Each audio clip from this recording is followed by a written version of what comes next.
Hello, সবাই কেমন আছো? আশা করি সবাই খুব খুব ভালো আছো, সুস্থ আছো। আমিও খুব ভালো আছি। বং ইন মাউন্টেনের আরও একটা নতুন ব্লগে তোমাদেরকে অনেক অনেক ওয়েলকাম। তো আমার আজকে সারাটা দিন কেমনভাবে কাটলো সেই ভিডিও আমি তোমাদের সবার সঙ্গে শেয়ার করব। সবাইকে গুড মর্নিং জানিয়ে আজকের ব্লগটা শুরু করছি। আজকে রবিবার, গত দু একটা দিন ওরকম প্রচণ্ড ঠান্ডা আর স্নোফলের পর ফাইনালি আজকে একটা ঝকঝকে দিন। তো আজকে ভালো যেহেতু ওয়েদার আর রবিবারের সকাল, সেই জন্য আজকে স্পেশাল মেনু। এখন বাজারে বেশ এইরকম ছোট ছোট নতুন আলু উঠেছে, নীল আগের দিন নিয়ে এসেছিল। তো সেগুলো দিয়েই আজকে জলখাবারের স্পেশাল মেনু হচ্ছে ছোট আলুর দম আর মটরশুঁটির কচুরি। তো তারই প্রিপারেশনে লেগে পড়েছি সকাল সকাল। ছোট ছোট আলুগুলোকে সেদ্ধ করে ভালো করে তেলে ভেজে নিয়েছি। এবার আলুর দমের মশলাটা কষাচ্ছি। তো তেল দিয়ে একটু ফোড়ন টোড়ং দেওয়ার পরে আদা পেঁয়াজ রসুন বাটা দিয়ে কষাচ্ছি। আর এরপরে গুঁড়ো মশলাগুলো দিয়ে দিয়েছি। ফোড়নে দিয়েছিলাম কালো জিরে, অল্প সামান্য হিং, একটু গরম মশলা আর দুটো বড় বড় তেজপাতা। আর গুঁড়ো মশলায় দিয়েছি হলুদ গুঁড়ো, জিরে গুঁড়ো, ধনে গুঁড়ো, আর আমরা লঙ্কা গুঁড়ো খাই না, তার বদলে কাশ্মীরি লঙ্কা গুঁড়ো। তো একটু ভালো, আর অবশ্যই নুন, ওগুলো দেওয়ার পরে ভালো করে কষে নিয়ে এখন মটরশুঁটিগুলো দিয়ে আর একটু কষবো। মটরশুঁটিগুলো আর আলাদা করে সেদ্ধ করিনি, এখানেই ভাপে ভাপে হয়ে যাবে। তো মটরশুঁটি দেওয়ার পরে এখন ছোট ছোট যে আলুগুলো ভেজে রেখেছিলাম সেগুলো দিয়ে দিচ্ছি। এটা দিয়ে একটু ভালো করে কষে অল্প সামান্য জল দিয়ে ঢাকা দিয়ে দেবো। আর এই যে এদিকে মটরশুঁটিটাও বেটে নিয়েছি, অল্প সামান্য তেলের ওপর হিং দিয়ে মটরশুঁটির বাটনাটাকে ভালো করে একটু শুকনো শুকনো করে ভেজে নেব। মটরশুঁটির বাটার মধ্যে একটু বেশি করে কাঁচা লঙ্কা আর আদা দিয়ে দিয়েছিলাম, আর তার সঙ্গে তো পরিমাণ মতো নুন আর চিনি আছেই। আর ওদিকে আলুর দমটা একেবারে অল্প আছে, ঢাকা দিয়ে এখনও হচ্ছে। আর এদিকে আমার পুরটা রেডি হয়ে গেছে। তো ওই লেচিগুলোর মধ্যে মটরশুঁটির যে পুরটা বানিয়েছি সেগুলো একে একে ভরে নেব। একটু তাড়াহুড়ো করেই করছি, এদিকে খাওয়া দাওয়া ঝামেলা মিটলে। আজকে রোববার তো, গত 2 সপ্তাহ ঘুরে বেরিয়েছি বলে বাজার যাওয়া হয়নি। আজকে রবিবারের হাটে যাব।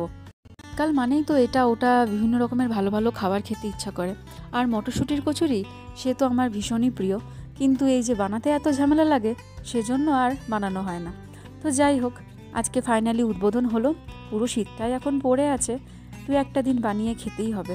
এবার একে একে কচুরিগুলো ভেজে নিচ্ছি, কিন্তু দুঃখের বিষয় আজকে আমার তাড়াহুড়ো চোটে একটা কচুরিও ফুলছে না, কি জানি কোথায় গন্ডগোল করেছি। তো যাই হোক, ফাইনালি আমার এই কচুরি আলুর দম রেডি। সবজি ঝুড়িতে দুটো পটল পড়ে পড়ে শুকোচ্ছিল, সেই দুটোকে সুন্দর করে কেটে ওটাও ভেজে নিয়েছি। তো আজকে আমার ব্রেকফাস্ট গরম গরম মটরশুঁটি আর ছোট আলু দিয়ে আলুর দম, পটল ভাজা আর কড়াইশুঁটির কচুরি। তো এখন সকাল 9:30 মতন বাজে। ওরকম খুব ভালো কচুরি আর আলুর দম খাওয়ার পরে শীতের একটু রোদ গায়ে মেখে আমি আর নীল এখন ঝোলা হাতে চললাম হচ্ছে বাজার করতে। আর আমাদের বাজার মানে তো সমস্ত দোকান একই জায়গায়। তো এখন যাচ্ছি হচ্ছে রবিবারের হাটে।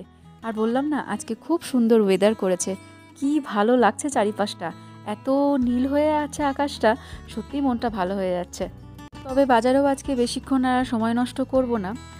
বাজার থেকে বাড়ি ফিরে আজকে একটু ঘুরতে যাওয়ার প্ল্যান আছে। এর মধ্যে বাজার পৌঁছে গেছি। বাজারে আসলেই প্রথমেই শাকের কথা মাথায় আসে। তবে শাক নেওয়ার আগে আজকে কত কমলা লেবু এসেছে দেখুন, কি ভালো লাগছে। আর এই যে বিভিন্ন রকমের ধনেপাতা, চাইনিজ শাক, বিভিন্ন রকমের লোকাল শাক, অনেক অনেক কিছু এসেছে। আর ভিড়ও আছে আজকে ভালো। তবে এই কমলা লেবুর থেকে কিন্তু মন সরছে না। শীতের শুরুতে এরকম একটা রোদ ঝলমলে দিনে কমলা লেবুগুলো না নিলে হয়? তো এই এক ব্যাগ কমলা লেবু তুলি, তারপরে অন্য কিছু নেব। এই এক ব্যাগ কমলা লেবুর দাম নিচ্ছে হচ্ছে 100 টাকা করে। আর শুধু ওখানে না, এই যে চারিদিকে আজকে প্রচুর কমলা লেবু নিয়ে বসেছে।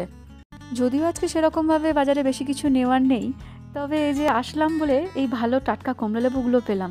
এই দেখুন, আশেপাশে ডান দিকে বাঁ দিকে সবাই অল্প করে কমলা নিয়ে বসেছে। এই যে এই ফুলকপিগুলো দেখুন, কি সুন্দর ছোট্ট ছোট্ট একটা করে সিঙ্গেল সিঙ্গেল পিস বিক্রি করছিল। নীলকে এত করে বললাম, কিনে দিল না। আসলে আজকে দুপুরে রান্নাবান্নার কোনো গল্প নেই বাড়িতে, সেজন্য সবজিটাও কম নেওয়া হলো। তো এর মধ্যে বাড়ি ফিরে এসেছি। তো নিয়েছি হচ্ছে একটু সবজি, আর এই যে কালকে একটু পাউভাজি করব, তার জন্য পাউরুটি আর ওই টুকটাকি কিছু গ্রসারি শেষ হয়ে গেছিলো সেগুলো। খুব ঠান্ডা পড়েছে সেজন্য তেজপাতা, ঘি, চ্যবনপ্রাশ আর এই যে টাটকা পালং শাক নিয়ে এসেছি। তো এই ছিল আজকের আমার টুকটাক বাজার। আর রেগুলার কিছু সবজি যেগুলো থাকে সেগুলো তো নিয়েইছি। তো এর মধ্যে বাজার দোকান শেষ করে বাড়ি ফিরে সেগুলোকে সুন্দর করে গুছিয়ে ফ্রেশ হয়ে সেজে গুজে আবার বেরিয়ে পড়েছি। এই যে আমার পেছনে দেখা যাচ্ছে আই লাভ রাবং। তো আমরা মোটামুটি চলে এসেছি এখন ছোজো লেকের কাছে, আর এখান থেকে যাচ্ছি হচ্ছে বুদ্ধা পার্ক। পার্ক এর আগে অনেকবার এসেছি আর অনেকবার আপনাদের সঙ্গে শেয়ার করেছি, তবে আজকে বুদ্ধা পার্ক এসেছি দুজন নতুন গেস্টকে নিয়ে। আসলে কলকাতা থেকে নীলের এক বন্ধু আর তার ওয়াইফ এসেছে এখানে ঘুরতে, তো আজকে ওদের সঙ্গে আবার বুদ্ধা পার্ক এসেছি।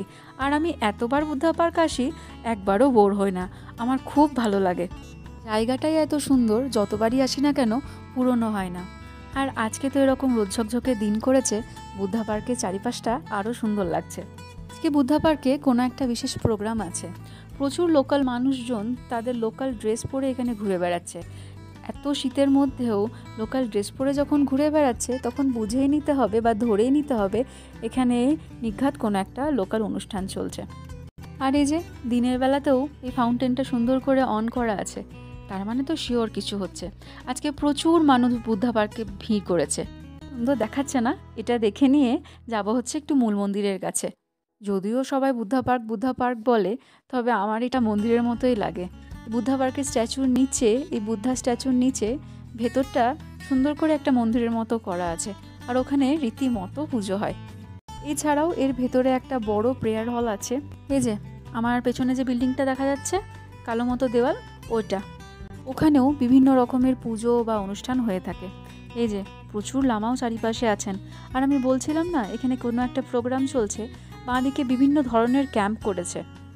তো আমরা আর ওদিকটায় না গিয়ে, যেহেতু একটা অনুষ্ঠান চলছে, আমি আর নীল এখানটাই, এই যে একই জায়গা আমাদের বারবার ফটো তোলার, আমরা সবাই এখানে এসে দাঁড়িয়েছি ফটো তোলার জন্য। ওই যে পেছনে ওরা দাঁড়িয়ে আছে আমাদের বন্ধুরা, ওদের তো নতুন জায়গা, ওরা তো এক্সাইটেড, ওরা তো ফটো তুলছেই। তবে আমরা যে পুরনো বলে বাদ পড়ছি তাও নয়, আমরা সবাই একসঙ্গে এখানে ফটো তুলছি।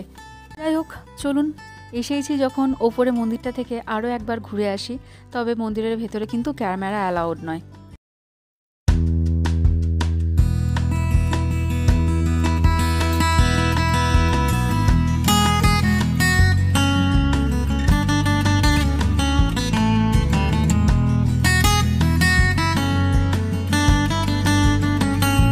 দর্শন করে এসে বাইরে এসে এখন এই যে বড় বড় জলের জায়গাগুলো আছে ওখানেই দাঁড়িয়ে আছি। দেখতে পাচ্ছেন কিনা বুঝতে পারছি না, জলের ভেতরে কিন্তু প্রচুর কয়েন পড়ে আছে। আমি আগেও বলেছি এখানকার নিয়ম হচ্ছে এই জলের মধ্যে কয়েন ফেলে যদি কোনো কিছু উইশ করেন সেটা নাকি ফুলফিল হয়। প্রত্যেকবারের মতো এবারও একটা কয়েন ফেলে উইশ করলাম, দেখা যাক কতদিনে পূরণ হয়।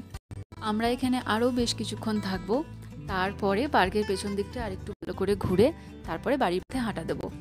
তবে তার আগে আমি বরং আমার নতুন বন্ধুর সাথে আপনাদের একবার পরিচয় করিয়ে দিই। এই যে আমার নতুন বন্ধু দিয়া। আর আমার বন্ধু মানে বুঝতেই পারছেন, আমরা দুজনে যখন এক জায়গায় হয়েইছি আবার সেই শয়ে শয়ে ফটো তোলা শুরু করেছি। আর ওদিকে নীল তার বন্ধুকে নিয়ে আমাদের দুজনের জন্য ওয়েট করছে। যাই হোক, আপাতত ফটো তোলা থেকে ব্রেক নিয়ে চলুন এবার পার্কের পেছন দিকটা দিয়ে যাই।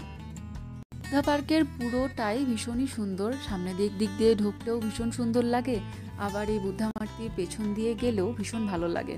আর এই জায়গাটা বড্ড ফাঁকা, তো এখানে একটা কি পেয়েছি দেখুন, এই যে সেই মহব্বতের গাছ। এই গাছটাকে দেখলেই আমার একই কথা মনে পড়ে। এখন শীতকালে শুরু তো, পুরো পাতা ঝরে গিয়ে এরকম লাল লাল হয়ে গেছে, কি ভালো লাগছে তাই না? রাবাংলায় এই দু একটা গাছে এরকম পাতা ঝরার দৃশ্য দেখা যায়, সব গাছে কিন্তু সেভাবে স্পষ্ট দৃশ্য খুঁজে পাওয়া যায় না। যখন জানুয়ারি মাসের শেষের দিকে, ফেব্রুয়ারি শুরুতে তখন এখানে পাতা ঝরে, কেন আমি ঠিক বলতে পারবো না। এখন রাবাংলায় শুধু চারিদিকে ফুল আর ফুল, বিভিন্ন রকমের ফুলে চারিদিকটা সেজে উঠেছে। আর শুধু যে ফুলে সেজে উঠেছে তাই নয়, বুদ্ধা পার্কের ভেতরে আরও সুন্দর করে বিভিন্ন জিনিস দিয়ে পার্কটাকে সাজানো হচ্ছে। তার একটা কর্নারে এরকম ছোট ছোট বিভিন্ন রকমের লোকাল দোকান খুলেছে। এর আগে আমি আসিনি, বেশ কিছুদিন আগে যখন বুদ্ধা পার্ক এসেছিলাম তখন দেখেছিলাম দোকানগুলো তৈরি হচ্ছে। আজকে দেখি এর মধ্যে অনেক দোকানই খুলে গেছে, একটু দেখি কি আছে, তারপরে এখান থেকে বাড়ি যাব। বেশিরভাগ দোকানই হচ্ছে এখানে ছোট ছোট টি স্টল আর লোকাল খাবারের দোকান, বিভিন্ন রকমের লোকাল যে বুদ্ধিস্ট জিনিস হয় সেগুলো বিক্রি করছে, এই সমস্ত। তো আমরা কয়েক কাপ চা অর্ডার করে এখানে বেশ কিছুক্ষণ ওয়েট করছি, তারপর এখান থেকে ফিরে গিয়ে লাঞ্চ করতে যাব। ওরা যাবে এখান থেকে পেলিং ঘুরতে।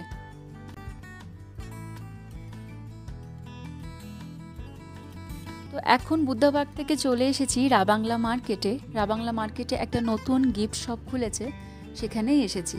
এখানে বিভিন্ন রকমের ঘর সাজানোর জিনিস বলুন, বুদ্ধির জিনিস বলুন, ছোট ছোট কাপ বলুন, শোপিস বলুন, বিভিন্ন রকমের জিনিস পাওয়া যায়। তো এই বন্ধুরা এখান থেকে যাবে, তার জন্য বেশ কিছু গিফট নেওয়ার আছে, সেগুলোই নিতে এসেছি।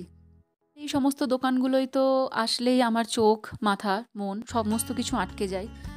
তো ও গিফট কিনলেও আমিও টুকটাক জিনিসগুলো ঘুরে ঘুরে দেখছিলাম। একটা জিনিস এত ভালো লাগে, মনে হয় সবই একটা করে কিনে নিই। হ্যাঁ, যদি কেউ সিকিম বেড়াতে আসেন এরপরে আর এই ভিডিওটা কেউ ফলো করছেন, তাহলে আমি তাদের জন্য বলবো, গিফট কেনার থাকলে অবশ্যই Gangtok market is the best.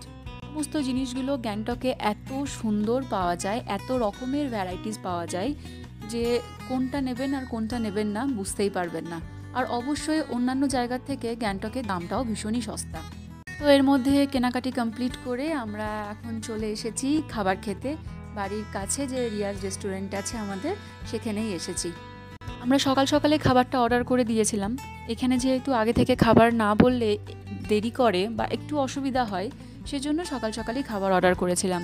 তো আমরা অর্ডার করেছিলাম, ওরা বলেছিল ভেজ থালি খাবে, তাই জন্য ওদের জন্য ভেজ থালি, আর একটা এখানকার দেশি চিকেন থালি, আর একটা হচ্ছে এগ থালি। এলি আমরা 4টে নেপালি ভেজ থালি বলেছিলাম, তার সঙ্গে চিকেন আর ডিমটা এক্সট্রা।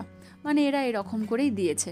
তো আজকে দুপুরের লাঞ্চের মেনুতে দিয়েছে হচ্ছে গরম ভাত, মসুর ডাল, রাই শাক ভাজা, তার সঙ্গে ছুরপি স্যালাড, উর্খের চাটনি, আলু ভাজা, পাঁপড় ভাজা, চিকেন কারি, ডিমের কারি, আর পেঁয়াজ লঙ্কা লেবু, তার সঙ্গে ঝাল ঝাল লোকাল ডালের চাটনি। সামনে যখন এত গরম গরম খাবার দিয়েই গেছে, আর বকবক না করে আজকের ভিডিওটা এখানেই শেষ করছি। আমাদের লাঞ্চটা কমপ্লিট করি, পরে আবার কোনো একটা ভিডিওয়ে আপনাদের সঙ্গে দেখা হবে, কথা হবে। ততক্ষণের জন্য সবাইকে টাটা।